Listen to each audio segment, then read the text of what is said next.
चलिए, आवाज प्रॉपर आ रही है, क्लियरिटी बिल्कुल ठीक है। ओके, तो हम बात कर रहे थे अंतिम 4 महीने की रणनीति क्या होनी चाहिए, बेस्ट रणनीति क्या होनी चाहिए जिससे कि एग्जाम इतना अच्छा हो जाए कि इंटरव्यू पे डिपेंडेंसी खत्म हो जाए। और ये बात बिल्कुल सही है, सच बता रहा हूं, एक बात बहुत याद आएगी। जब आप इंटरव्यू देने जाओगे तो आपके मन में एक विचार आएगा कि काश यदि मेरे रिटर्न में 5 से 7% सही हो जाते तो आज इंटरव्यू पे डिपेंड नहीं रहना पड़ता, मैं बिंदास होकर इंटरव्यू देने जाता। भले वो इंटरव्यू में फिर मुझे इंटरव्यू बोर्ड 18 नंबर दे, 20 दे, 25 दे, 30 दे, उसमें डिपेंडेंसी नहीं रहती। कब? जब आपका रिटर्न में 5 से 10% अच्छे हो जाएंगे। और ये भाव जरूर आएगा, देख लेना, ये भाव जरूर आएगा। क्लियर? कि मेरा काश 5 से 7% सही हो जाते रिटर्न में तो इंटरव्यू पे डिपेंडेंसी खत्म हो जाती। क्लियर? ठीक। तो ये भाव विशेष कर ध्यान रखना, अभी मैं बता रहा हूं, आगे भी आपको ये बात याद रहेगी। तो ऐसा क्या करें, अंतिम 4 महीने बचे, हमें सिलेक्शन लेना है, विद्वान नहीं बनना है। क्या? सिलेक्शन लेना है, विद्वान नहीं बनना है। सिलेक्शन लेने के लिए क्या पढ़े और क्या छोड़े, ये आपको बेहतरीन तरीके से पता होना चाहिए। चलिए, अंतिम 4 महीने की रणनीति पे अपन डिस्कस करते हैं। सब ठीक ठाक, आवाज एकदम क्लियर, सब बोल ओके? चलिए, गुड, बहुत खूब।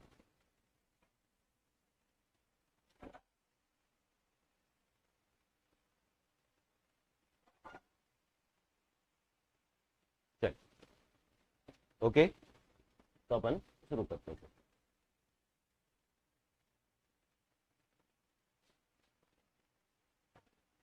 ब्लर हो रहा है, ठीक है, ओके।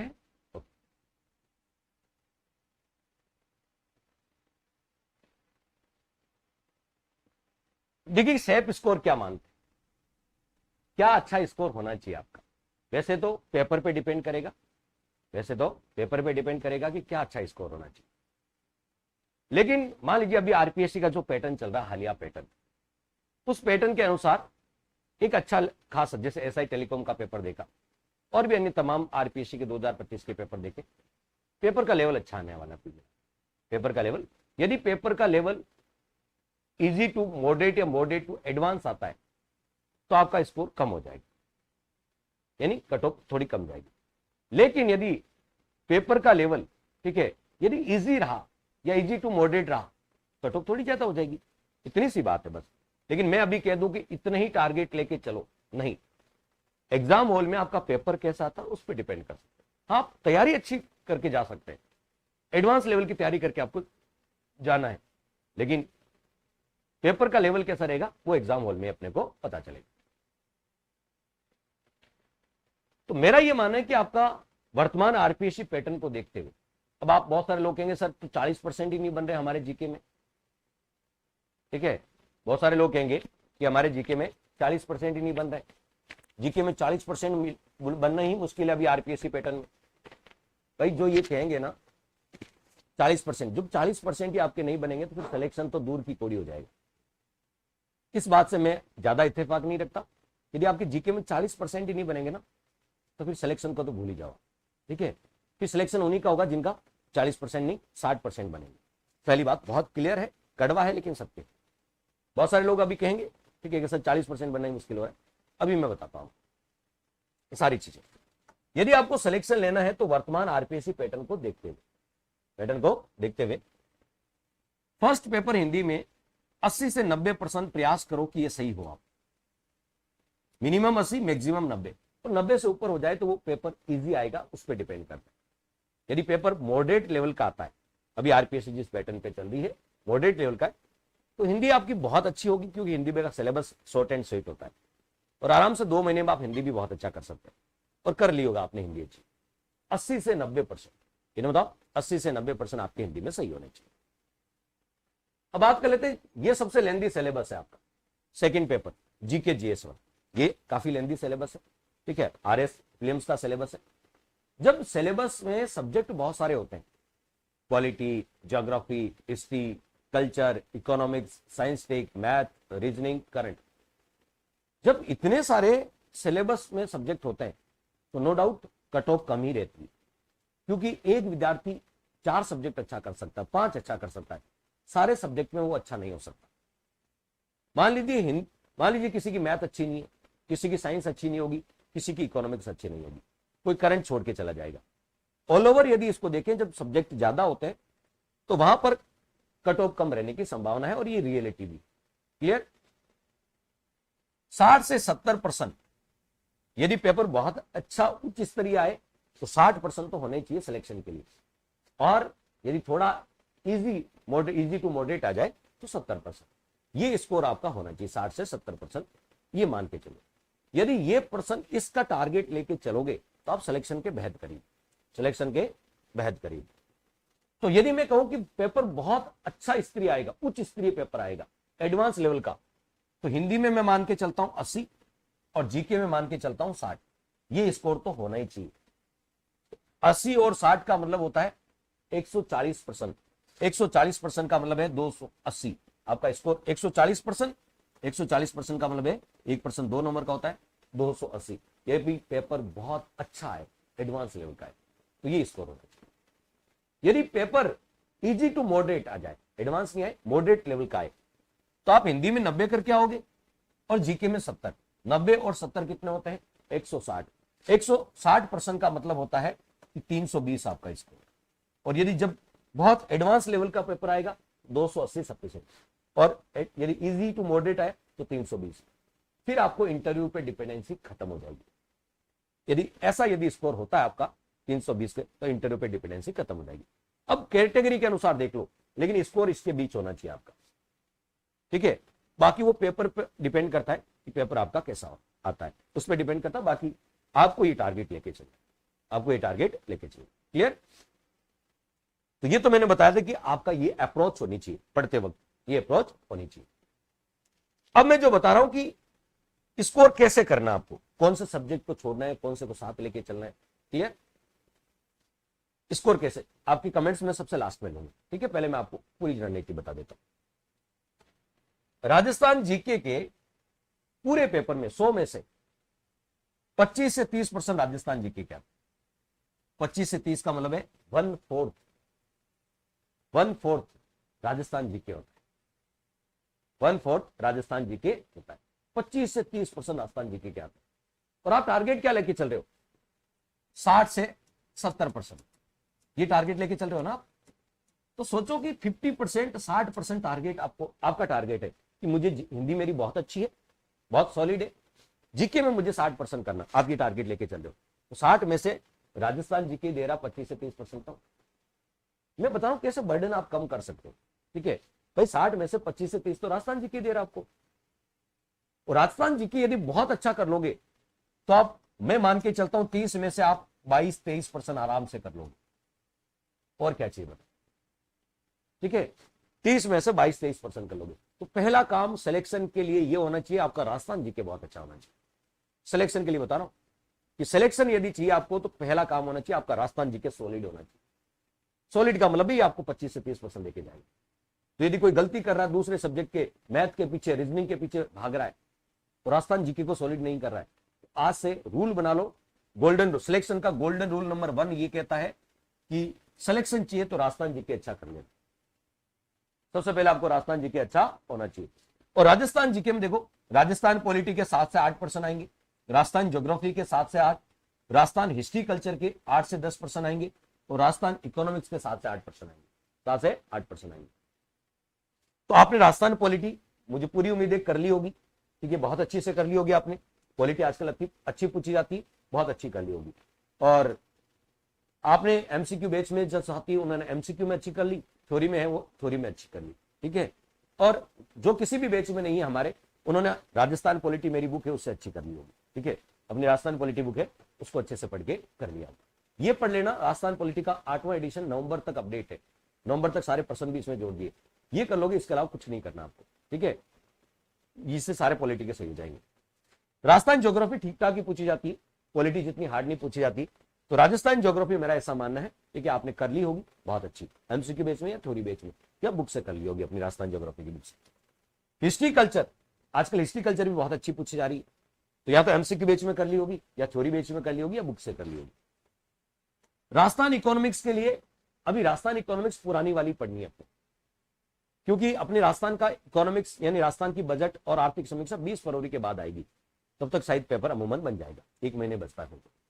तो मान के चलो कि ये 1% संभावना है कि नई वाली पूछ ले, तो नई वाली पूछेगी तो ऊपर ऊपर से एक बार डाटा मैं करवा दूंगा उस टाइम, ठीक है। एक मैराथन क्लास लेके आ जाऊंगा इकोनॉमिक्स की, जब नहीं आएगी तब, ठीक है, आर्थिक समीक्षा आएगी तब। अभी आपको पूरा फोकस इसी पे करना है। तो राजस्थान इकोनॉमिक्स थ्योरी वाले बैच में मैंने करवाई दी आपको, एमसीक्यू बैच में जन कल्याण की अर्ह योजनाएं, ठीक है, फ्लैगशिप योजनाएं, ठीक है, और आपको आर्थिक समीक्षा और बजट, ये पढ़ लेना, यही राजस्थान की इकोनॉमिक्स। क्लियर?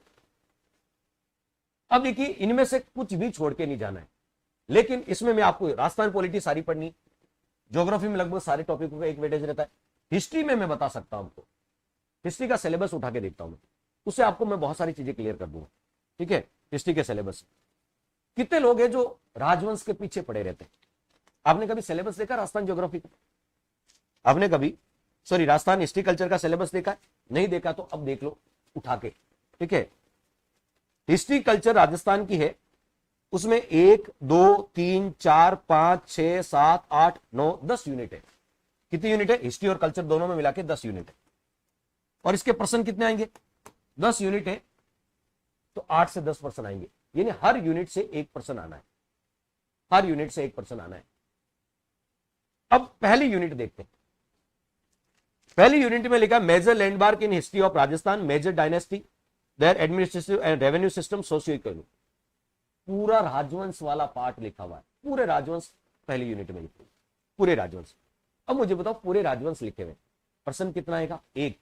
हद मार के 2 प्रश्न आ सकते हैं राजवंश के।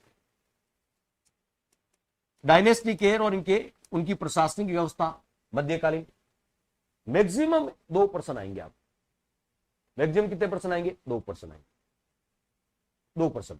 और राजवंश 2 महीनों के, राजवंश पढ़ते हो आप तो आपको 2 महीने लगते हैं, जो शुरू से नया विद्यार्थी है उसको पढ़ने में, और रिवीजन करने में भी कम से कम 10-15 दिन लगते हैं, क्योंकि मेवाड़, मारवाड़, ठीक है, आपको पता है चौहान, बहुत सारे राजवंश, ठीक है, ढूंढाट, कछवा। ये मेरा मानना है कि इस टॉपिक को आप जो टाइम देते हो ना, राजवंश के कोई शॉर्ट नोट्स हो तो उसको पढ़ के चले जाना।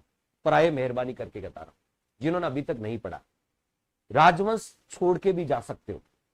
राजवंश छोड़ के 2 प्रश्न के लिए 2 महीने देना, ठीक है, मैं मानता हूं कि स्कोरिंग पार्ट नहीं है। इससे अच्छा सेकंड यूनिट देखो, फ्रीडम मूवमेंट, 1857 की क्रांति, राजनीतिक जनजागरण, प्रजामंडल और एकीकरण। इस यूनिट को अच्छा से कर लो, 2 प्रश्न यहां से देंगे। और ये 2 दिन की यूनिट है भाई। एक दिन में आप 1857 की क्रांति कर लोगे, एक दिन में राजनीतिक जनजागरण, प्रजामंडल कर लोगे, एक दिन में एकीकरण कर लोगे, एक दिन में एकीकरण। ये यूनिट आपको 2 प्रश्न देके जाएगी। सिर्फ 2 दिन पढ़ने से 2 प्रश्न हो रहे हैं, और यहां 10-12 दिन पढ़ने से भी 2 प्रश्न होंगे, कोई जरूरी नहीं। इसलिए कहता हूं, राजवंश वाले पार्ट को नहीं पढ़ा तो स्किप करके चले जाना, क्योंकि ये स्कोरिंग नहीं है, टाइम कंज्यूमेबल है, टाइम कंज्यूम करेगा, स्कोर नहीं देके जाएगा। बात मेरी समझ में आ रही है ना? क्योंकि हमें सब इंस्पेक्टर बनना है, अभी विद्वान नहीं बनना है। हमें स्कोरिंग पार्ट को पहले पढ़ना है। जो स्कोरिंग नहीं है, ज्यादा टाइम कंज्यूम करता है, उसको छोड़ दो। टाइम होगा तो फिर पढ़ लेना, और पढ़ो तो भी शॉर्ट नोट्स पढ़ लेना किसी के। फिर देखो फोर्ट्स एंड मूवमेंट, दुर्ग, मंदिर, मूवमेंट्स में स्मारक आगे, मंदिर, छतरियां, बावड़ियां सब आ जाते हैं। तो यहां से दुर्ग और मंदिर से, स्मारक से प्रश्न एक आना है पक्का, ठीक है। फिर आर्ट्स, पेंटिंग, चित्रकला और हस्तकला से 1 प्रश्न आएगा, ठीक है। यदि एक प्रश्न भी देते, 10 यूनिट है, 10 प्रश्न हो जाते हैं। इंपोर्टेंट वर्ग, राजस्थानी भाषा और साहित्य का 1 प्रश्न बनता है। फिर मेले, त्योहार, लोकगीत, लोक नृत्य, इनसे 1 प्रश्न बनेगा। राजस्थान कल्चर, ट्रेडिशनल हेरिटेज, ठीक है। अब देखो, राजस्थानी कल्चर जब वर्ड दे दिया, ट्रेडिशनल हेरिटेज, तो लोक नाट्य सब जो बचे वो सब इसमें आ गया, वेशभूषा सब इसमें आ गया। क्लियर? उसके बाद रिलीजियस मूवमेंट, लोक देवी देवता और संत से 1 प्रश्न बनेगा। टूरिस्ट पैलेस यानी महत्वपूर्ण पर्यटन स्थल, कौन से होते हैं पर्यटन स्थल? कहां घूमने जाते हो? मंदिर में, दुर्ग में, महल में, यहीं तो घूमने जाते हो, ये टूरिस्ट पैलेस में आ जाते हैं। मंदिर, महल, दुर्ग पढ़ोगे, टूरिस्ट पैलेस अपना आप कंप्लीट हो जाएंगे। और व्यक्तित्व, जब आप राजनीतिक जनजागरण पढ़ोगे, राजस्थान के प्रमुख व्यक्तित्व पढ़ोगे। तो कुल मिला के मैं यही कह रहा हूं आपको, जो आपको कहना चाह रहा हूं इस पार्ट को यदि आप देखोगे, इसमें राजवंश एक छोड़ दो, इसके अलावा आप सारा पार्ट अच्छा कर लेना। ठीक है, सारा पार्ट अच्छा से, राजवंश को छोड़ देना, सारा पार्ट अच्छे से कर लेना। सुनील लिहार जी, सुनील लिहार जी देखो, राजस्थान पॉलिटी अच्छी होगी, एमसीक्यू बेच में हो गई राजस्थान पॉलिटी, राजस्थान ज्योग्राफी हो गई एमसीक्यू बेच में, कल्चर चल ही रही है, कल्चर चल रही है, ठीक है, और इकोनॉमिक्स हो गई। सर इकोनॉमिक्स हो गई, इकोनॉमिक्स क्या, आर्थिक समीक्षा है, बजट है और जन कल्याणकारी योजना। ठीक है, तो ये पार्ट भी हो गया आपका। अब देखिए ये पार्ट भी हो गया, तो राजस्थान तो ऑलमोस्ट हो गया ना, कल्चर हो चल रही है अभी, और हिस्ट्री में आपको जो पार्ट है वंश को छोड़ के सारा हो ही गया। अब देखो एकीकरण बाकी है, बाकी फ्रीडम मूवमेंट है, 1857 की क्रांति हो गई, राजनीतिक जनजागरण हो गया। ठीक है, तो आप देखो ये 25 से 30% सिलेबस हो गया आपका एमसीक्यू बेच।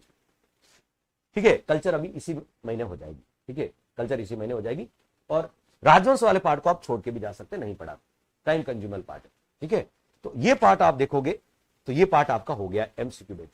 कौन से बेच में हो गया, एमसीक्यू बेच। कल्चर चल इसी महीने हो जाएगी कल्चर भी। तो 25 से 30% जो आते हैं, यानी आपका पूरे पेपर का 1/4, और जो आप प्लेस चाहते हो कि मेरे 60% सही हो जाए, उसमें से 30% वाला पार्ट आपका दिसंबर में पूरा हो जाए। इकोनॉमिक्स कहां पूरी होगी, राजस्थान की इकोनॉमिक्स वापस देखो एक बार कहां पूरी होगी, मैं बता देता हूं। राजस्थान की इकोनॉमी में major overview of economic, major overview में क्या होता है, हमें जीडीपी कितनी है, जीएनपी कितनी होती है, यही है इकोनॉमिक्स, जीडीपी जीएनपी। तो आर्थिक समीक्षा के वो आंकड़े मैंने डाल रखे हैं, कृषि उद्योग और सेवा क्षेत्र के भी डाल रखे हैं। ठीक है, और इंफ्रास्ट्रक्चर रिसोर्स, आधारभूत सड़क, पानी, बिजली, ऊर्जा, ये अपन ज्योग्राफी में कर दिया। ज्योग्राफी और इकोनॉमिक्स का सेम ही पार्ट है ये, क्योंकि ये पार्ट दोनों में आता है। क्योंकि जो मैंने ऊर्जा पढ़ाई थी, उद्योग पढ़ाया था, ठीक है, तो वहां इकोनॉमिक्स के आंकड़े भी कराए थे ना, खनिज पढ़ाया था, इकोनॉमिक्स के आंकड़े भी तो कराए थे शुरू में कि जीडीपी में कितना योगदान है ये सब। फिर मेजर डेवलपमेंट प्रोजेक्ट, ज्योग्राफी में जो भी डेवलपमेंट प्रोजेक्ट, जैसे मैंने आपको बताया दिल्ली मुंबई इंडस्ट्रियल कॉरिडोर, ठीक है, उद्योग में कराया था, और ये जन कल्याणकारी योजनाएं करा दी, ये सारी करा दी। Government welfare scheme, SC ST के लिए, वंचित शोषित महिलाओं सबके लिए करा दी जन कल्याणकारी और फ्लैगशिप योजनाएं। क्या बचा इकोनॉमिक्स में बताओ, क्लियर बचा है क्या कुछ राजस्थान इकोनॉमिक्स में, एमसीक्यू वाले बेच पे, थ्योरी वाले बेच में तो वैसे ही डाल रखा है, सारा हो रखा है, एमसीक्यू बेच में कुछ बचा तो बताओ, पहले सिलेबस उठा के देखा था। क्लियर, तो ध्यान रखना, राजस्थान इकोनॉमिक्स हो गई, आप राजस्थान ज्योग्राफी हो गई, राजस्थान पॉलिटी हो गई, कल्चर राजस्थान में मॉडर्न हिस्ट्री वाले मोस्टली 1857 की क्रांति हो गई, प्रजामंडल अब होगा, ठीक है, व्यक्तित्व हो गए पूरे, क्या हो गए, व्यक्तित्व, प्रमुख पर्सनैलिटी हो गई। ठीक है, कल्चर, कल्चर अभी चल रही, दिसंबर में ये आपकी पूरी होती है। क्लियर, तो ध्यान रखना दिसंबर में ये पार्ट एमसीक्यू बेच में हो जाएगा, थ्योरी बेच में हो रखा है। ठीक है, ओके, तो आप सिलेबस में देखोगे राजवंश टॉपिक स्किप करके चले जाना, जिन्होंने नहीं पढ़ा अभी तो जा सकते हो, ये पार्ट छोड़ सकते, आगे आते हैं। तो ये आपका 1/4 सिलेबस कवर करते हैं। हाँ बिल्कुल पलक, काफी वैसे थ्योरी बेच में मैंने इकोनॉमिक्स करवा रखी। अब आ जाते हैं इंडिया जी, ये कितना वेटेज है, तो सिलेक्शन के लिए पहली चीज golden number, golden rule number 1। Golden rule number 1 क्या कहता है, गोल्डन रूल नंबर 1 कहता है कि आपकी क्या अच्छी हो जानी चाहिए, कि आपकी राजस्थान जीके सॉलिड हो जानी चाहिए। क्लियर, हाँ आपका सवाल बताओ भाई, पहले पहले कह रहे हैं नरेंद्र जी मेरी सुन लो, पहले आपका बताओ। थ्योरी बेच अलग चलता है, एमसीक्यू बेच अलग, मैंने दोनों विद्यार्थी को आज जोड़ रखा है इस क्लास में। हाँ दिलकुश जी अभी खोल के देखो, अभी पता लग जाएगा आपको। अब बता इंडिया जी, बताओ ये आपके 25 से 30% देखे जाती है इंडिया जी। क्लियर, 25 से 30% आपके देखे जाती है। क्लियर, जिन्होंने थ्योरी का देखिए एमसीक्यू प्रैक्टिस के लिए बैच है वो ले सकते हैं, जिन्होंने थ्योरी पढ़ ली, और जिनको लगता है कि एमसीक्यू वाले विद्यार्थियों को लगता है मुझे थ्योरी में ये पार्ट समझ में नहीं आया कभी एमसीक्यू, तो वो थ्योरी भी कोई पार्ट ले सकते हैं। Clear, okay. हाँ नरेंद्र जी क्या कह रहे हो, बहुत अच्छा करा, हाँ आगे क्या पढ़ रहे हो, बहुत अच्छा करा रहे हो आगे, ओके।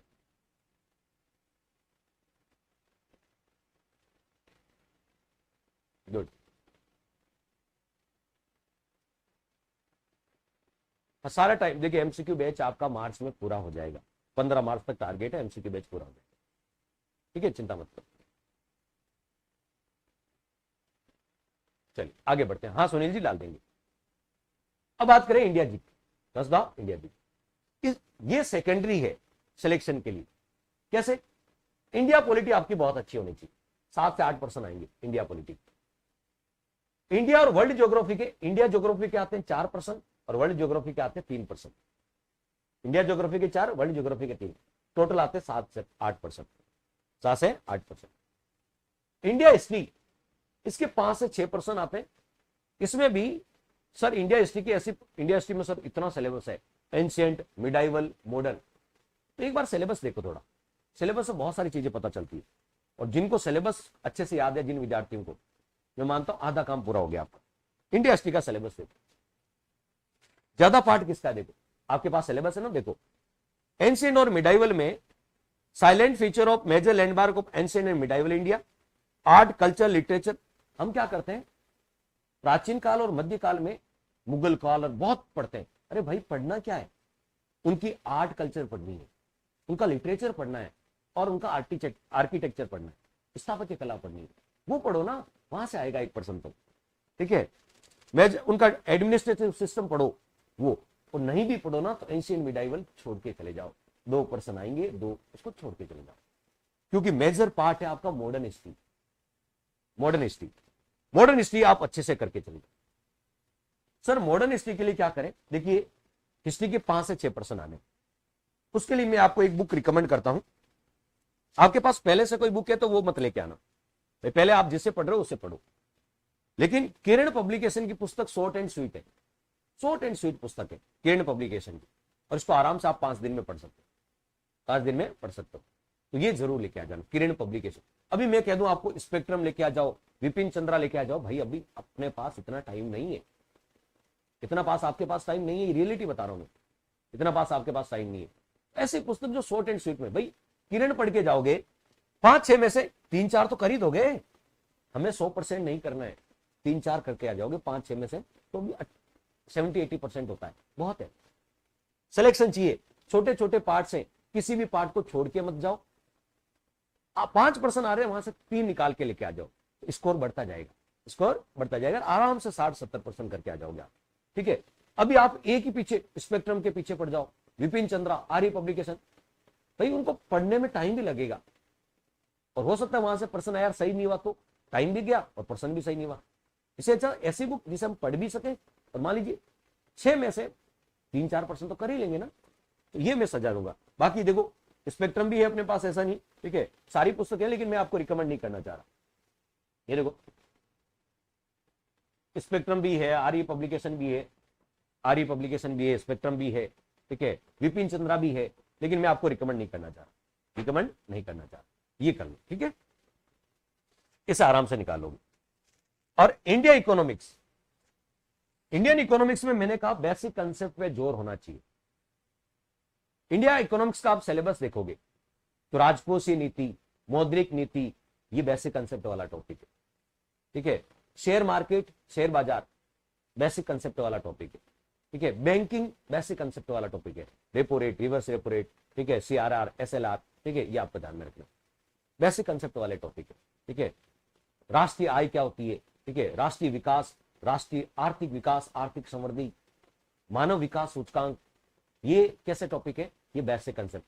यदि बेसिक कंसेप्ट भी आप कर लेते हैं, नए आंकड़े भूल जाओ, नए आंकड़े याद नहीं रहते, भूल जाओ, तो भी आप 7-8 में से 4-5% कर लोगे बेसिक कंसेप्ट। और मैंने कहा कि परीक्षा वाणी की पुस्तक पढ़ लेना, उससे बेसिक कंसेप्ट, और जिनके पास मेरा थ्योरी बैच है उनको कोई दिक्कत नहीं है, और MCQ वालों को वैसे भी दिक्कत नहीं होगी। क्लियर?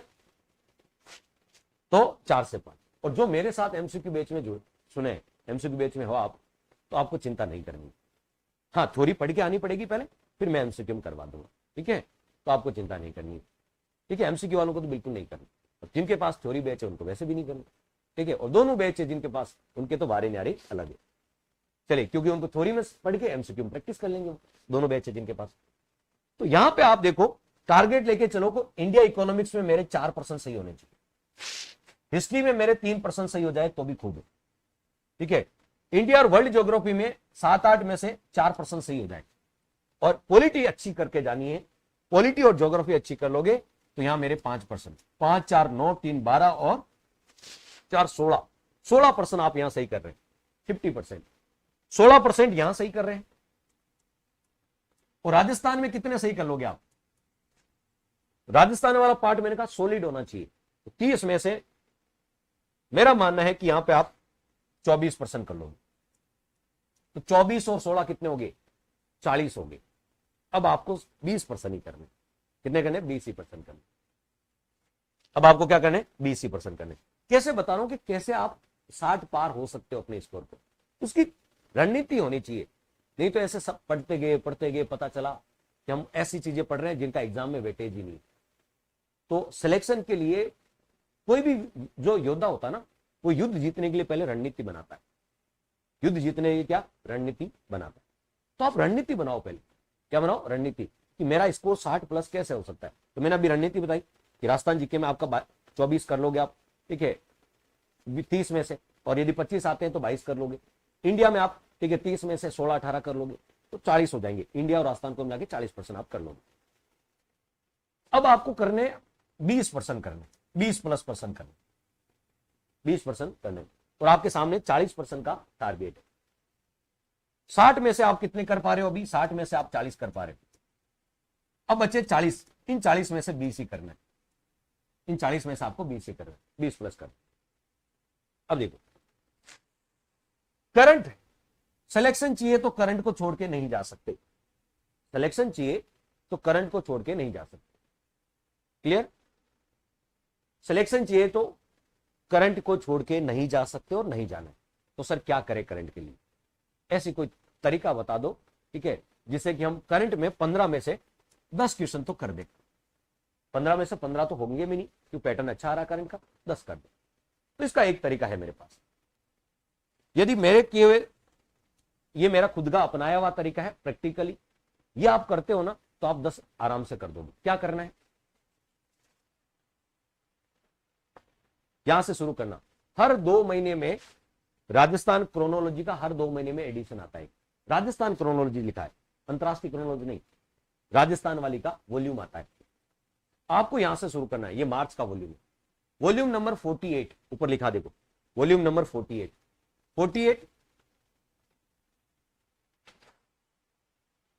49, 50, 51 और आगे जो आएगा 52 और 53, यानी 49 से लेके 53 तक, 48 से 48, 49, 50, 51, 52, 53, 6 वॉल्यूम आपके पास होने चाहिए, 6 खंड आपके।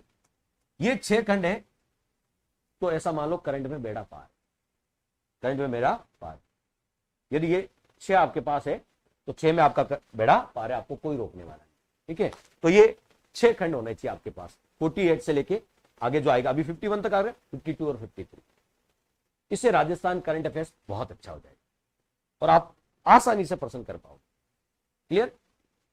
ये तरीका है, इससे बेस्ट कोई तरीका नहीं है सर। नेशनल और, ये तो राजस्थान हुआ है, नेशनल और इंटरनेशनल करंट अफेयर्स के लिए क्या करें? तो जिनके पास नहीं है अभी ये ला के रख लो और डेली 1 घंटा करंट को देना है। किसमें से? कोई वेबसाइट नहीं देखनी, इसी में से डेली 1 घंटा पढ़ते जाओ। डेली 1 घंटा भी पढ़ोगे ना तो मान के चलो कि इसको 30 घंटे में इन चारों बुकों को कंप्लीट कर दोगे आप। अभी तक नहीं पढ़ना शुरू किया करंट तो भी कर दोगे। ये 4 वॉल्यूम है ना, इन चारों वॉल्यूम को दिसंबर में कंप्लीट कर दो। हाँ, 2 महीने की एक आती है, 2 महीने की एक आती है, तो 4 है, इसका मतलब 8 महीने का हो गया। और ये आप दिसंबर हर दिन 1 घंटा दे दो करंट अफेयर्स को, रात को सोते वक्त 1 घंटा पढ़ो, टारगेट बना के, क्या 1 घंटे, तो दिसंबर में इन चारों को पूरा कर दोगे। फिर आएगी जो अगली, उसको कर देना। फिर नेशनल और इंटरनेशनल करंट अफेयर्स के लिए क्या करें? उसके लिए नेशनल और इंटरनेशनल करंट अफेयर्स के लिए प्रतियोगिता दर्पण पूरी नहीं पढ़नी है। फिर बता रहा हूं, टाइम नहीं है अपने पास पूरा पढ़ने का। इसके शुरुआत के 30 पेज पढ़ने होते हैं। शुरुआत के कितने? 30 पेज। शुरुआत के कितने? 30 पेज। यहां से शुरू करो आप, राष्ट्रीय घटनाक्रम, अंतरराष्ट्रीय घटनाक्रम, आर्थिक परिदृश्य, इकोनॉमिक्स भी हो जाएगी इसमें, आर्थिक परिदृश्य, नवीनतम चर्चित व्यक्ति, चर्चित स्थान, ये भी हो जाएगा, खेल खिलाड़ी, ये भी हो जाएगा। बस इतने पेज पढ़ने, 36 पेज, ये इतना ही पढ़ना। और ये कब से पढ़नी है? मान के चलो आप अपना एग्जाम, आपका एग्जाम है 5 अप्रैल को, ठीक है, तो जुलाई से पढ़ना शुरू कर दो, जुलाई से लेके मार्च तक। मार्च में जो आएगी ना, ठीक है, मार्च में जो आएगी वो यानी एक महीने पहले वाली आती है। जुलाई से लेके मार्च तक की हर महीने आती है, और शुरुआत के 30 पेज पढ़ने। और मैं आपको दावे के साथ कह सकता हूं, करंट अफेयर्स जो आप कह रहे हो ना, करंट अफेयर्स, ये करंट अफेयर्स 15 में से 10% करके आ जाओगे, मैं आपको हुबहू बता दूंगा। सिर्फ ये एडिशन होने चाहिए, और ये जुलाई से लेके अब तक। सर कहां मिलेगी? प्रतियोगिता दर्पण का ऐप आता है, टेप का है, टेक्निकल टीम टेप देना, प्रतियोगिता दर्पण का ऐप। यदि आपके पास नहीं है प्रतियोगिता दर्पण का ऐप, टेप देना, सैमसंग वाला प्रतियोगिता दर्पण का ऐप आता है भाई, आपकी पुरानी मार्केट में नहीं मिलेगी, पुराना एडिशन आपको मार्केट में नहीं मिलेगा। तो आप देखो प्ले स्टोर पे जाके प्रतियोगिता दर्पण का ऐप भी, प्रतियोगिता दर्पण का ऐप भी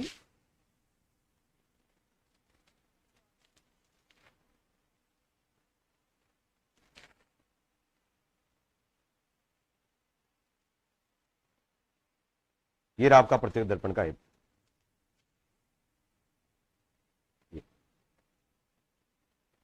ये प्रतियोगिता दर्पण का ऐप, इसको प्ले स्टोर से डाउनलोड करके देख सकते हर महीने की यहां से, और शुरुआत की अपने को 30 पेज ही पढ़नी।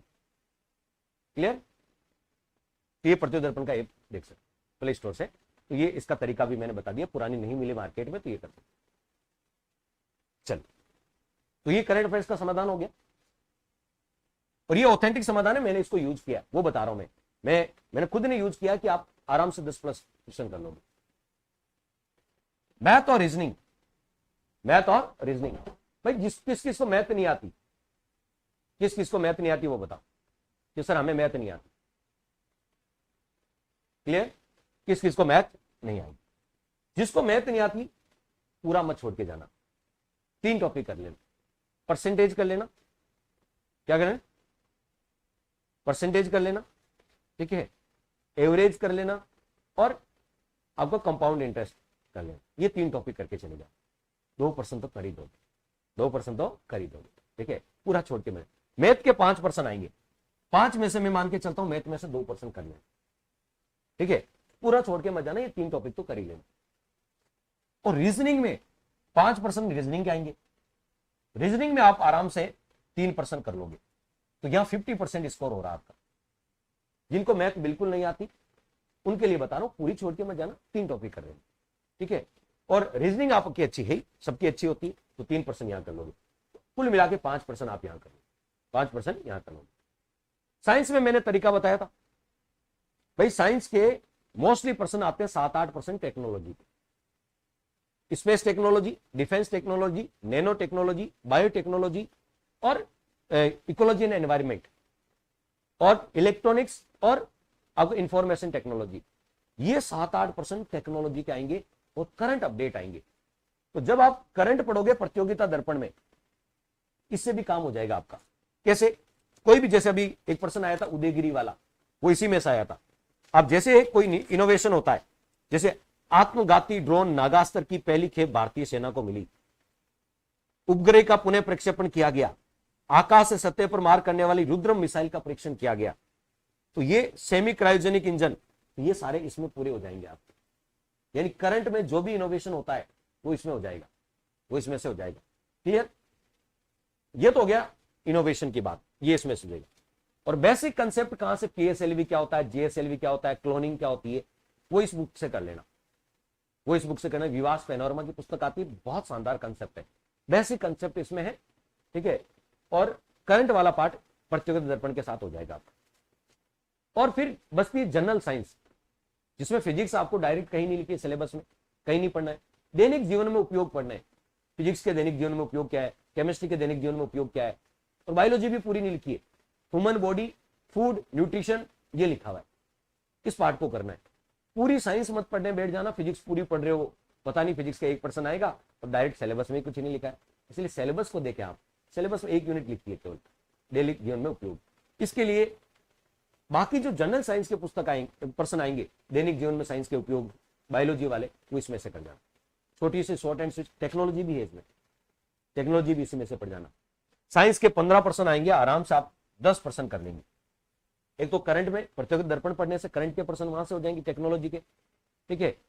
कंसेप्ट जिन्होंने नहीं पता बेसिक कंसेप्ट साइंस के, वो व्यास पेनोरमा से पढ़ लेना। और सर हमें तो कुछ ही नहीं, एक बुक बता दो, कुछ ही नहीं, हमें तो एक बता दो कि हमें फिजिक्स समझ में नहीं आती, केमिस्ट्री समझ में नहीं आती, आप तो ये बता दो कि ये पढ़ लेना आराम से, इस पुस्तक को पढ़ लेना, ठीक है, आराम से आप 10% तक कराओगे। रट लेना इस पुस्तक को, रट के चले जाना इस पुस्तक को, ठीक है। छोटी सी पुस्तक है और रट लेना इसको, साइंस की पुस्तक। तो यहां क्या स्कोर हुआ आपका? 10, 10, 20 और 5, 25। तो बताओ 60 में से, इंडिया जीके और राजस्थान जीके में 60 में से आप 40 स्कोर कर रहे थे, और यहां आपका स्कोर हो रहा है 25। क्या हो रहा है? 25। तो मैं तो मानते चलता हूं 20 ही मान के चलता हूं। तो इसका मतलब है कि आप क्या छोड़ सकते हैं, मैंने बता दिया। मैथ में आप क्या छोड़ सकते हैं, हिस्ट्री में आप राजवंश छोड़ सकते हैं, ठीक है, क्या क्या छोड़ सकते हैं वो भी मैंने बता दिया।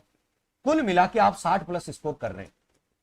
अब बताओ स्ट्रेस क्यों है, क्यों चिंता लेनी है आपको? चिंता होगी? अब नहीं होगी सर, आपने सही गाइड कर दिया। चिंता लेने से काम नहीं होगा, चिंता चिता के समान है। प्लानिंग और रणनीति बना के उस पर इंप्लीमेंट करने से सिलेक्शन होगा। चिंता करने से, स्ट्रेस लेने से सिलेक्शन नहीं होगा, स्ट्रेस रहने से नहीं होगा। पहले प्लानिंग बनाओ, किस पार्ट पे हम फोकस करें और उससे सिलेक्शन ले जाए। जैसे आपको तो T20 मैच देखा होगा, कभी किसी एक बॉलर को टारगेट किया जाता है, यार ये बॉलर बहुत खतरनाक है, इसको तो हम डिफेंस खेलते हैं, प्लेड करके खेलते हैं, इसकी बॉलिंग ठीक ठाक है, उसको टारगेट करते हैं और उसके ओवर में स्कोर बना देते हैं। तो आप भी टारगेट करके चलो, कौन से सब्जेक्ट को टारगेट करना है और कौन से सब्जेक्ट को छोड़ना है। इससे ही मैच जीता जाता है और एग्जाम में सिलेक्शन लिया जाता है, एग्जाम में सिलेक्शन लिया जाता है। क्लियर? तो ये बात विशेष कर ध्यान रखें।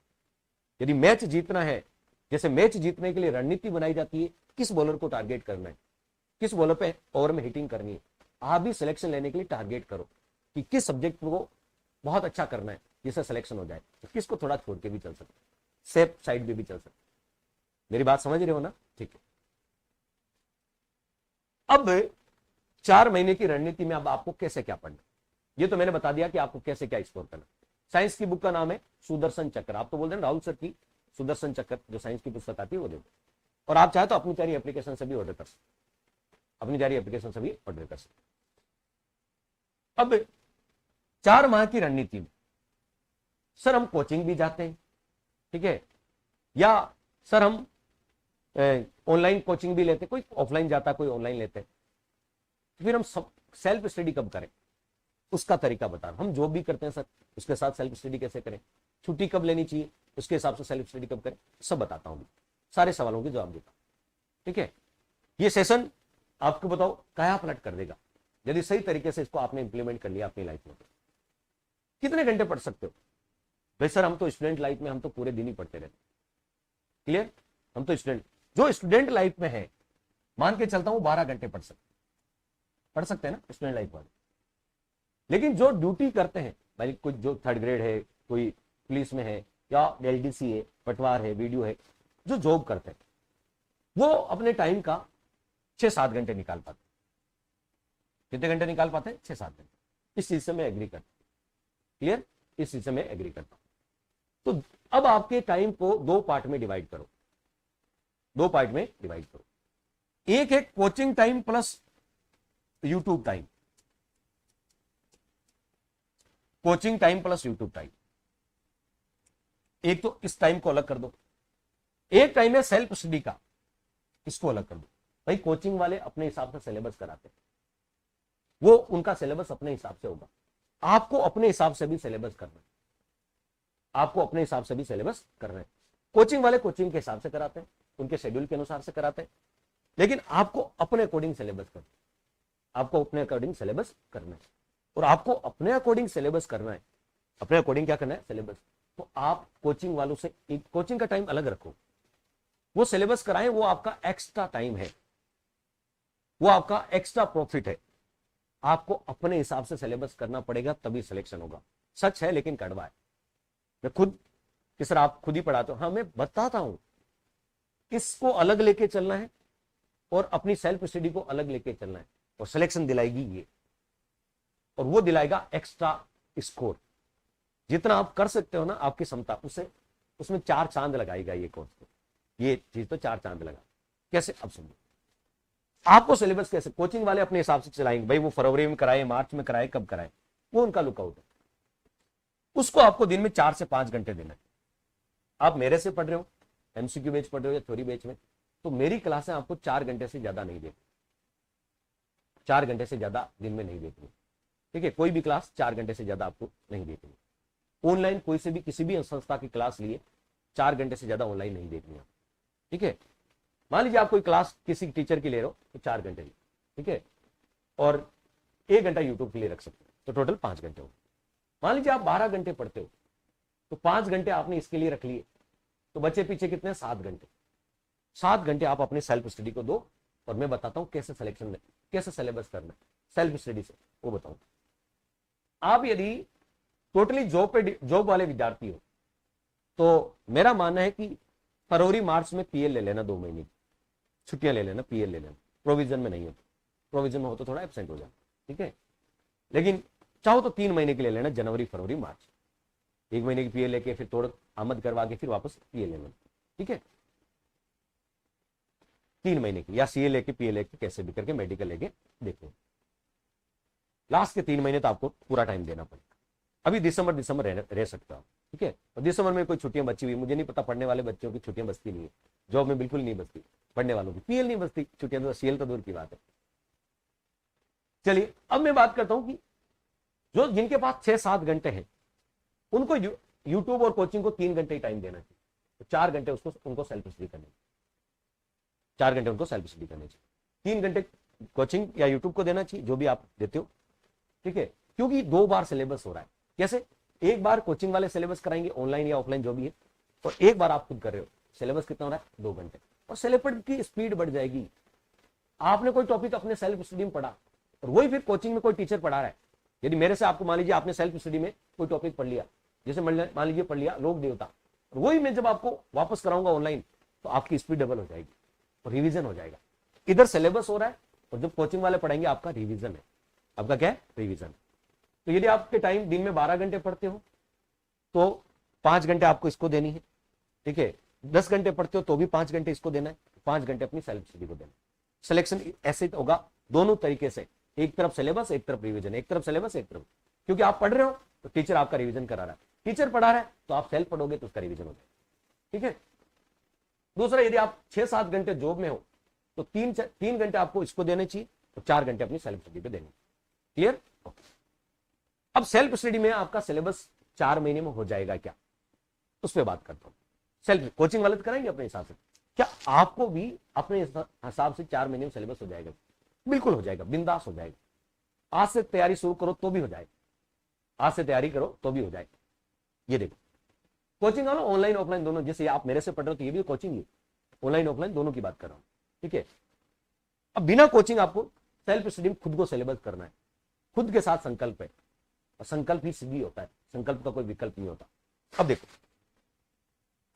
मान लीजिए एक सब्जेक्ट, आप कोई भी सब्जेक्ट कितने दिन में पूरा कर सकते हो, कितने घंटे में पूरा कर सकते हो, आप अपनी क्षमता को, कोई भी सब्जेक्ट हो, कोई भी सब्जेक्ट हो, आप अपनी कैपेसिटी के हिसाब से बताओ एक सब्जेक्ट कितने घंटे में पूरा कर सकते हो, 30 घंटे में, 40 घंटे में। मान लीजिए आपको पॉलिटी, राजस्थान पॉलिटी पूरी करने के लिए कहा, या इंडिया पॉलिटी पूरी करने के लिए कहे, या ज्योग्राफी पूरी करने के लिए, हिस्ट्री, कोई भी सब्जेक्ट पूरा करने के लिए कहे, कितने घंटे में पूरा कर सकते हो? सिलेबस करने की कहे 3 घंटे में, 30 घंटे में कर सकते हो, 40 घंटे में, 50 घंटे में, 60 घंटे में, कितने में कर सकते हो? टेस्ट सीरीज के चक्कर में मत पढ़ो। यदि आपके पास मेरा एमसीक्यू बैच है तो टेस्ट सीरीज में तो एक टॉपिक के 5% आते हैं, एमसीक्यू बैच में एक टॉपिक के 50% मिलते हैं। उनको बार बार रिवीजन कर लो, टेस्ट सीरीज के चक्कर में नहीं पढ़ना है। और सिलेबस जब तक नहीं हो जाए तब तो बिल्कुल टेस्ट सीरीज मत देना। ये कहते हैं ना, आत्मघाती बम के समान है। टेस्ट सीरीज तब देनी होती है जब आपका पूरा सिलेबस पूरे फ्री हो जाओ, फिर टेस्ट सीरीज दो, और वो भी full test series topic wise. फिर बता, 7-8 घंटे में एक सिलेबस सब्जेक्ट पूरा कर देते हो, 7-8 घंटे में। अपनी अपनी क्षमता बताओ, बताओ देखें, अपनी अपनी क्षमता बताओ देखें।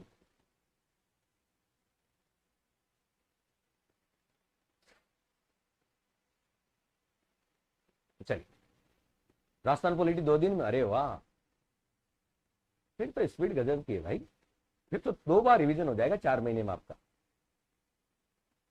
4 महीने में 2 बार रिवीजन हो जाएगा, फिर तो 1 बार नहीं 2 बार हो जाएगा। चलिए, मैं जो कहता हूं, एक कोई भी है उसको आप 30 घंटे में पूरा कर सकते, किसी भी सब्जेक्ट को आप 30 घंटे में पूरा कर सकते हो ना, 30 घंटे में पूरा कर सकते, 30 घंटे में पूरा कर सकते, घंटे बता रहा हूं, 30 घंटे में पूरा कर सकते, 30 घंटे। एक दिन आप सेल्फ स्टडी में कितने दे रहे हो? सेल्फ स्टडी में एक दिन में आपको कितने घंटे देने? 6 घंटे तो दे दोगे ना भाई, 5 घंटे यूट्यूब पे मानो, 6 घंटे इधर, 11 घंटे तो होते हैं, ठीक है, 6 घंटे तो दे दोगे। यदि आप 6 घंटे देते हो, एक दिन में 6 घंटे देते हो सेल्फ स्टडी को, यूट्यूब को छोड़ दो इधर, ये एक्स्ट्रा टाइम है आप, ठीक है, क्योंकि 6 घंटे इधर दे रहे हो तो 5 घंटे उधर दे रहे हो, या 4 घंटे उधर दे रहे हो भाई, कोई 11 घंटे पढ़ता, कोई 10 घंटे पढ़ता, तो 6 और 4 10 ही होता है। इस टाइम को तो वो कोचिंग वालों का टाइम है, वो जब पढ़ाए आपको पढ़ना है, ठीक है, इसकी बात कर रहा हूं। 6 घंटे, 6 घंटे एक दिन में आप सेल्फ स्टडी को दोगे, ठीक है, 6 घंटे दोगे तो बताओ 30 घंटे में एक सिलेबस आप एक सब्जेक्ट पूरा कर सकता हो। इसका मतलब 6 पंचे 30, 5 दिन यदि 6 घंटे पढ़ते हो एक सब्जेक्ट को, तो 30 घंटे हो जाते हैं, यानी 5 दिन में आप एक सब्जेक्ट पूरा कर लो। ज्यादा तो नहीं बोला मैंने, यही बोला, 5 दिन में आप एक सब्जेक्ट पूरा कर सकते हो। अब मैं बात करता हूं दिसंबर में, 5 दिन में आप राजस्थान पॉलिटी करोगे, 5 दिन में इंडिया पॉलिटी, ठीक है, 10 दिन। 5 दिन में राजस्थान ज्योग्राफी करोगे, 5 दिन में राजस्थान ज्योग्राफी करोगे, 5 दिन में इंडिया ज्योग्राफी और 5 दिन में वर्ल्ड ज्योग्राफी। मान लीजिए वर्ल्ड ज्योग्राफी 3 दिन में हो जाती है, तो राजस्थान ज्योग्राफी में थोड़ा टाइम ज्यादा दे देना, या इंडिया ज्योग्राफी थोड़ा, वो तो एडजस्ट कर लेना। या कोई मान लीजिए कोई सब्जेक्ट 3 दिन में पूरा हो गया, तो बच्चे 2 दिन किसी अगले वाले सब्जेक्ट में दे देना। कितने दिन होते हैं? 5, 5, 10, 15, 20 और 25, 25 दिन हुए। और 5 दिन आपको करंट का देना है, जिसमें आपको राजस्थान की ये 4 बुकलेट पढ़नी है। कौन सी 4 बुकलेट पढ़नी?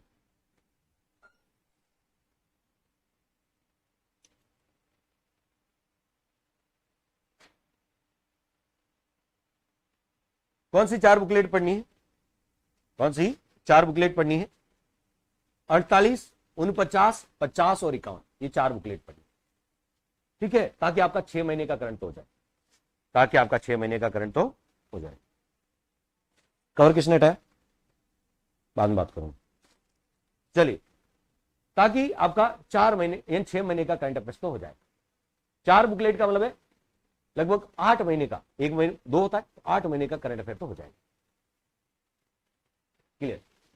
यहां तक किसी प्रकार का डाउट? ठीक है, तो अभी आपने पॉलिटी पढ़ ली, ज्योग्राफी पढ़ ली, दिसंबर में टारगेट लेके चलिए, ठीक है, पॉलिटी और ज्योग्राफी पढ़ ली, दिसंबर में टारगेट। तो इसका मतलब है 15% पॉलिटी के, 15% ज्योग्राफी के, 30% कर लिया आपने दिसंबर में। और ये यदि शेड्यूल फॉलो कर लिया ना, तो सिलेक्शन से कोई नहीं रोक। अब आ जाते जनवरी में। जनवरी में 5 दिन में आप राजस्थान की हिस्ट्री कर लोगे। राजस्थान की हिस्ट्री में क्या पढ़ना है? राजस्थान की हिस्ट्री में सबसे एक टॉपिक जरूर पढ़ना, मध्यकालीन प्रशासनिक व्यवस्था, ठीक है। उसके बाद 1857 की क्रांति, एकीकरण, प्रजा मंडल, किसान आंदोलन। 5 दिन में कर लोगे, 5 टॉपिक। राजवंश छोड़ देना। 5 दिन में आप कल्चर कर लोगे, और 5 दिन में आप इंडिया हिस्ट्री कर लोगे। इंडिया हिस्ट्री में करंट पब्लिकेशन आराम से 5 दिन में 30 घंटे में निकाल लोगे, 15 दिन हो गए। 5 दिन में आप टेक्नोलॉजी कर लोगे, 5 दिन में टेक्नोलॉजी कर लोगे, और 5 दिन में आप ये मेरी बुक आराम से पढ़ सकते हो, जनरल साइंस वाली। क्लियर? 5 दिन में आप जनरल साइंस पढ़ सकते। तो कितने दिन हो गए? 25 दिन। अभी भी आपके पास 5 दिन है, और 5 दिन में जनवरी के टाइम में यदि आप प्रतियोगिता दर्पण अलग अलग नहीं लाना चाहते हो तो मत लाओ, मैं आपके बिल्कुल पक्ष में हूं। क्लियर? 5 दिन में आप अलग अलग तो मत लेके आओ, मैं इसके आपके समर्थन में। प्रतियोगिता दर्पण का अतिरिक्तांक आता है। प्रतियोगिता दर्पण का क्या आता है? जैसे ही जनवरी आएगी साल भर का एक वार्षिकांक आएगा। साल भर का क्या आएगा बताओ? वार्षिकांक आएगा। ठीक है, एक बार क्वालिटी ठीक करें टेक्निकल टीम। साल भर का क्या आएगा बताओ? वार्षिकांक आएगा। साल भर का क्या आएगा बताओ? वार्षिकांक आएगा, वो पढ़ लेना। ठीक है, साल भर का क्या आएगा? वार्षिकांक। टेक्निकल टीम वो ठीक करना क्वालिटी। साल भर का क्या आएगा? वार्षिकांक, उसको देख लेना। साल भर का क्या आएगा बताओ? वार्षिकांक आएगा, उसको पढ़ लेना, अभी नहीं पढ़ी है तो। वार्षिकांक में साल भर का करंट अपडेट आएगा, प्रतियोगिता दर्पण की वार्षिकांक आती है। और जनवरी वाली खरीदोगे ना तो उसमें भी आ जाएगी, उसमें भी आ जाएगा। तो आप करंट भी साथ कर रहे हो, तो हिस्ट्री कल्चर राजस्थान इंडिया के 15% साइंस के कितने हो गए? 30। और साइंस में जब आप प्रतियोगिता दर्पण पढ़ोगे तो साइंस टेक्नोलॉजी का करंट अफेयर्स भी कवर हो रहा है उसमें, लेटेस्ट वाला। तो वो तो 30% यहां कर ली। तो आप देखो दिसंबर जनवरी 2 महीनों में आपने 100 में से 60% कर ली। 100 में से कितने कर लिए? 60% कर लिए। अब आ जाते हैं फरवरी। फरवरी में आपको आर्थिक समीक्षा आ जाएगी भारत की। क्लियर? क्लियर? तो बताओ क्या हो जाएगा? इकोनॉमिक्स। ठीक है, क्या हो जाएगा? सर कोई लॉस हो गया क्या? कुछ नहीं बेटा, आईफोन गिर गया था, कोई नहीं। मतलब सुनील अच्छा थानेदार बनेगा। ठीक है, सुनील अच्छा थानेदार बनेगा क्योंकि ये भाव पढ़ लेता है, ये भाव पढ़ लेता है। चलिए तो बताओ इकोनॉमिक्स कौन सा बताओ? इकोनॉमिक्स। यदि बात करें इकोनॉमिक्स, अपने राजस्थान नहीं इंडिया वाली की बात कर रहा हूं, बेसिक कंसेप्ट कर लेना। और 1 फरवरी को क्या आ जाएगा? 1 फरवरी को भारत की आर्थिक समीक्षा आ जाएगी। और मैथ रीजनिंग आप इकोनॉमिक्स कितने दिन में कर लोगे? बेसिक कंसेप्ट 5 दिन में कर लोगे, और 5 दिन में नए डाटा पढ़ लोगे। तो 5 दिन में आप पूरा ही कर लोगे, नए डाटा और ये पढ़। 5 दिन में मैथ को दे दो और 5 दिन रीजनिंग को दे दो। 5 दिन मैथ और 5 दिन को रीजनिंग को दे दो, तो ये हो गए 15 दिन। तो 15 दिन यानी आधा महीना। ठीक है, मैं तो कह रहा हूं पूरा महीना ही ले लो आप। ठीक है, 5 दिन इकोनॉमिक सर्वे बेसिक कंसेप्ट दे दो। ठीक है, 5 दिन आप नए आंकड़ों को दे दो, तो 10 दिन ये हो गए। फिर भी 5 दिन मैथ को दे दो और 5 दिन रीजनिंग को दे दो, 20 ही हुए। फिर भी 10 दिन और दे दो बने, अभी भी टाइम है अपने पास, 10 दिन और दे दो। 10 दिन मत देना, 10 दिन रीजनिंग को दे दो, 10 दिन रीजनिंग को दे देना, 10 दिन इकोनॉमिक्स को दे देना, 20, 5 मैथ को दे देना, खूब है 25। और 5 दिन जो बचा आपके उसमें करंट पढ़ लेना, वापस क्या पढ़ लेना? करंट पढ़ लेना। ठीक है, जनवरी और फरवरी, जनवरी फरवरी का जब तक वॉल्यूम आ जाएगा नया 52वां वॉल्यूम आ जाएगा, 52वां तरफ वो पढ़ लें। तो आप फरवरी में आते आते 30, 30, 60 और 25, ठीक है, कितने हो गए बताओ? 85% कर लीजिए। लो 85% सिलेबस कंप्लीट फरवरी तक। क्लियर? Good, clear? तो ध्यान रखना फरवरी तक आते आते 85% सिलेबस कंप्लीट। कौन कहता है सिलेबस नहीं होगा? और करंट के 15% आते हैं, वो तो आप पढ़ ही रहे हो ना। दिसंबर के महीने में 5 दिन करंट को दिए, जनवरी के महीने में 5 दिन करंट को दिए, फरवरी के महीने में 5 दिन करंट को दिए, 5 दिन करंट को दिए, तो करंट तो वैसे ही पूरा हो गया। ठीक है, तो करंट के 15% वो भी तैयार हो गए, वो भी तैयार। ये लो 100% सिलेबस फरवरी में आपके हाथों में। आपने खुद ने किया है, किसी ने कराया नहीं, किसी पे डिपेंडेंसी नहीं। और यदि आप किसी पे भी डिपेंडेंसी नहीं है आपकी, किसी पे निर्भर नहीं हो, आपने खुद ने सिलेबस कर दिया, खुद ने सिलेबस कर दिया। ठीक है, अब सर हिंदी कब पढ़े? हिंदी कब पढ़े? हिंदी का सिलेबस तो आपने बताया नहीं। मुझे पूरी उम्मीद है कि अब तक सबकी हिंदी पूरी हो गई, सबकी हिंदी होगी। ठीक है, लेकिन जिनकी हिंदी नहीं हुई है, जिनकी अभी तक हिंदी नहीं हुई है, तो आप क्या करना, डेली 2 घंटे हिंदी पढ़ो, बस, ज्यादा नहीं। डेली 2 घंटे आपको हिंदी के देने, डेली 2 घंटे आपको क्या देने? हिंदी के देने। हिंदी डेली पढ़ने वाली चीज है, एक साथ पढ़ने वाली चीज नहीं। हिंदी डेली पढ़ने वाली चीज है, एक साथ मत, क्योंकि इसमें बहुत सारे पार्ट है जो हर रोज रिवीजन के मांगता है, वोकेब वाला पार्ट। तो डेली आपको 2 घंटे हिंदी पढ़नी है। इसको आप 5 घंटे दे रहे हो, तो मैंने कितने घंटे लिखे थे? 7। हम डेली 5 घंटे जीके को दे रहे हैं, तो 2 घंटे हिंदी को दे रहे हैं, तभी तो मैंने कितने घंटे लिखे थे? 7। 7 घंटे इसको दोगे, 5 घंटे किसको देंगे? जो आप ऑनलाइन कहीं से पढ़ रहे हो। दिन में आप 7 और 5 12 घंटे पढ़ रहे हो। और मैंने यही तो कहा कि सिलेक्शन के लिए 12 घंटा पढ़ना पड़ेगा। सिलेक्शन के लिए 12 घंटे आपको पढ़ना पड़ेगा। ठीक है, जॉब वाले हैं तो जॉब वाले बहुत पहले से तैयारी शुरू कर देते हैं। ठीक है, जो वाले पहले से तैयारी शुरू कर देते हैं, तो इस हिसाब से टाइम मैनेज करके चलेंगे। क्लियर? तो अब बताओ, और मार्च महीना टोटल आपका रिवीजन का है। रिवीजन, टेस्ट सीरीज दो, जो आपकी मर्जी है वो दो, क्योंकि अब टेस्ट सीरीज देने का मजा अलग होगा। क्यों? क्योंकि अब आपका सिलेबस हो गया। ठीक है, तो मार्च महीने में आप टोटली, और जिनका सिलेबस हो गया वो टेस्ट सीरीज दे सकते हैं। टेस्ट सीरीज फुल टेस्ट देने में बेनिफिट है, टॉपिक वाइज मत देना, कोई बेनिफिट नहीं होगा। फुल लेवल फुल टेस्ट देना आपको, जिसमें 100% हिंदी के मिले, 100% आपको जीके जीएस के मिले। मार्च महीने आपका टोटल रिवीजन। कौन कहता सिलेबस नहीं होता? एक बार सिलेबस हो गया, एक बार रिवीजन हो गया, और क्या चाहिए? यह है 4 महीने की रणनीति। आपकी जगह मैं होता तो मैं भी यही करता, और आपको भी करनी है। तो यदि ये प्लान अपना लिया तो आपको रिवीजन भी हो जाएगा, सिलेबस भी हो जाएगा, सिलेक्शन से कोई नहीं रोकेगा। क्लियर? हाँ, डेली हिंदी पढ़नी है, प्लस एक सब्जेक्ट साथ में लेके चलो। हिंदी प्लस एक सब्जेक्ट, हिंदी प्लस एक सब्जेक्ट साथ में लेके चलो। 4-5 घंटे एक सब्जेक्ट पढ़ना है, 2 घंटे हिंदी पढ़नी, और कोचिंग वाले पढ़ाए उनको अलग से 4 घंटे देने।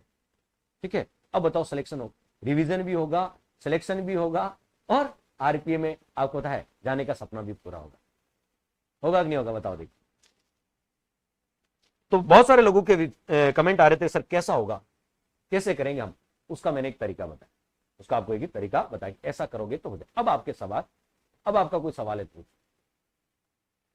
और यदि आप मेरे साथ एमसीक्यू बैच पढ़ रहे हो और अभी लेट ज्वाइन किया है, या आप ज्वाइन करने वाले कुछ साथी, ठीक है, तो मैं आपको बता दूं, अभी भी 4 महीने हैं।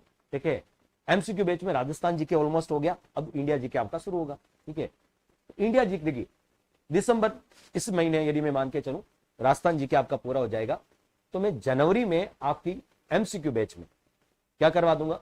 जनवरी में एमसीक्यू बैच में, यानी इसी दिसंबर में पॉलिटी भी हो जाएगी, इंडिया पॉलिटी। जनवरी राजस्थान जीके हो जाएगी, हो गई लगभग, इंडिया पॉलिटी भी हो जाएगी। ठीक है, एमसीक्यू बैच। ठीक है, कब? दिसंबर में इंडिया पॉलिटी भी हो जाएगी। फिर मैं आपको जनवरी में क्या करवाने वाला हूं? जनवरी में आपको करवाने वाला हूं इंडिया की हिस्ट्री, इंडिया और वर्ल्ड की ज्योग्राफी। ठीक है, फरवरी में आपको इकोनॉमिक्स कराने वाला हूं, क्या बताओ? इकोनॉमिक्स कराने वाला हूं। ठीक है, और साइंस टेक कराने वाला हूं, साइंस टेक कराने वाला हूं। ठीक है, फरवरी में। ठीक है, और मार्च में आपकी मैथ, रीजनिंग और करंट होने वाला। और ये एमसीक्यू बैच आपको, मेरा टारगेट है कि आपको 15 से 20 मार्च तक पूरा करके दे दूं। एमसीक्यू बैच 15 से 20 मार्च तक पूरा करके दूं। मेरे जहन में सब कुछ चल रहा है, कब क्या करवाना। और थ्योरी वाले जो बैच मेरे साथ थ्योरी में पढ़ रहे हैं, उनकी जो साइंस है, ठीक है, वो मैं जनवरी में कराऊंगा। उनकी साइंस और इकोनॉमिक्स बाकी है, उनकी साइंस मैं कब कराऊंगा? साइंस कराऊंगा मैं आपकी जनवरी में, अगले महीने। पर थ्योरी वाले बैच की कह रहा हूं, उनको साइंस में जनवरी में करा दूंगा। 1 फरवरी को भारतीय आर्थिक समीक्षा आ जाएगी, फरवरी में मैं आपको इकोनॉमिक्स का आंकड़े अपडेट करा दूंगा। और जो अभी तक मैंने थ्योरी में इकोनॉमिक्स पढ़ा रखी है इंडिया वाली, वो पढ़ लेना, बेसिक कंसेप्ट वही रहेंगे। जो नया आंकड़े चेंज होंगे वो मैं फरवरी में आंकड़े करवा दूंगा। तो जनवरी में आपकी थ्योरी वाले बैच की साइंस करा दूंगा, फरवरी में आपकी इकोनॉमिक्स करवा दूंगा। क्या करवा दूंगा? इकोनॉमिक्स नए आंकड़ों के साथ।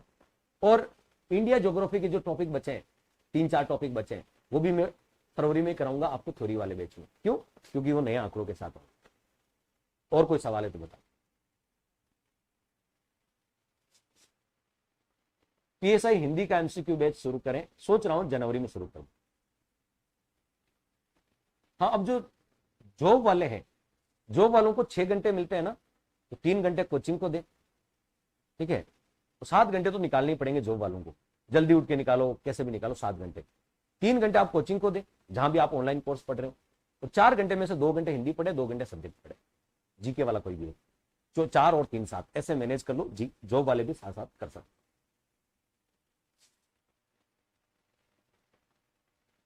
क्लियर? एमसीक्यू बैच में तो आप उस पीडीएफ को घोट के पी जाओ।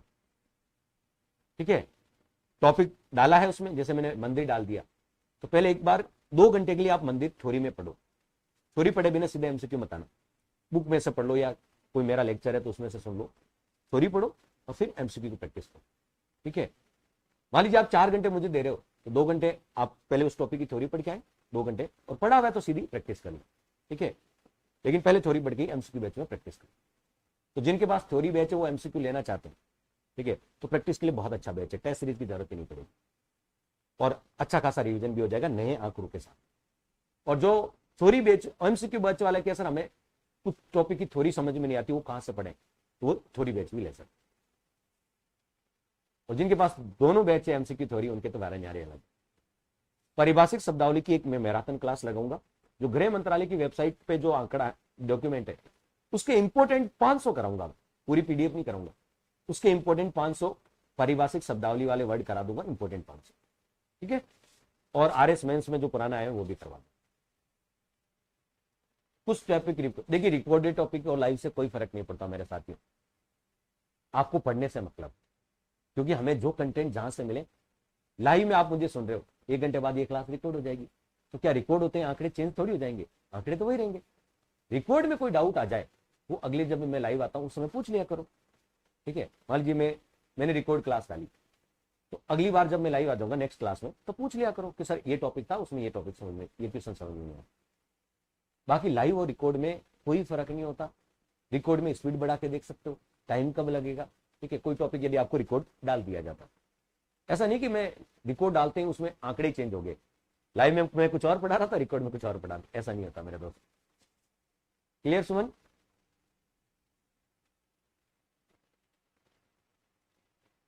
ऑफलाइन टेस्ट अभी नहीं लेना है, टेस्ट सीरीज सिर्फ मार्च में लगाना। सच बता रहा हूं, टेस्ट सीरीज में केवल इतना पता चलता है हमें कि मूल्यांकन कर सकते हैं, वो तभी पता लगेगा जब आपका सिलेबस पूरा हो जाए। मार्च में फुल टेस्ट सीरीज लगाना, ठीक है। तो ये था कि 4 महीने में हम कैसे सिलेक्शन ले सकते, क्या पढ़ना है क्या छोड़ना है वो भी बताया। और सबसे इंपॉर्टेंट है कि सिलेबस को लाल पीला करते जाओ, सिलेबस को लाल पीला करते जाओ। अच्छा ये टॉपिक हो गया, इससे पता चलेगा, कॉन्फिडेंस भी आएगा, ठीक है। तो सिलेबस आपकी टेबल पे होना बहुत जरूरी है, ठीक है। ये कॉन्फिडेंस देता है, ये क्या देता है, कॉन्फिडेंस देता है। और आप मेरे साथ यदि एमसीक्यू या थ्योरी बैच में पढ़ रहे हैं और अभी तक जो ना कोई बैच ज्वाइन नहीं किया, मैं यही कहना चाहूंगा आपको एमसीक्यू बैच ज्वाइन करो। 4 महीने एमसीक्यू बैच में नए आंकड़ों के साथ अपडेट और अच्छा खासा रिवीजन हो जाएगा, क्योंकि एक टॉपिक के 40 से 50 क्वेश्चन मिलते हैं और पूरी व्याख्या सहित मिलते हैं। और जो एमसीक्यू बैच में वो समझ रहे हैं मेरी इस बात को। तो आप सब लोगों के लगातार कमेंट आ रहे थे, सर लास्ट के 4 महीनों की कोई रणनीति बता दो, ठीक है। तो ये बेहतरीन तरीका मैंने बताया, इसको यदि फॉलो कर लिया कि कोच एक तरफ ऑनलाइन क्लास अलग है, खुद का पढ़ना अलग है, ये दोनों कर लिए तो आपको सिलेक्शन से कोई नहीं रोक सकता, और अच्छा स्कोर भी कर लिया। बताओ कैसा लगा, अच्छा लगा सेशन? तो बताओ, कॉन्फिडेंस आ रहा है? अब लग रहा कि एक पॉजिटिव एनर्जी आ रही कि अब हाँ कि मैं कर सकता हूं, मैं कर सकता हूं, मैं कर सकती हूँ। ऐसा ही बनने का सपना, आरपीए में ट्रेनिंग करने का सपना, इंडिया की टॉप मोस्ट अकेडमी में ट्रेनिंग करने का सपना अब मैं पूरा कर, ऐसा लग रहा, भाव आ रहा? बताओ कैसा लग रहा है, कमेंट करके बताओ कैसा लग रहा है ये, कैसा लगा आपको ये।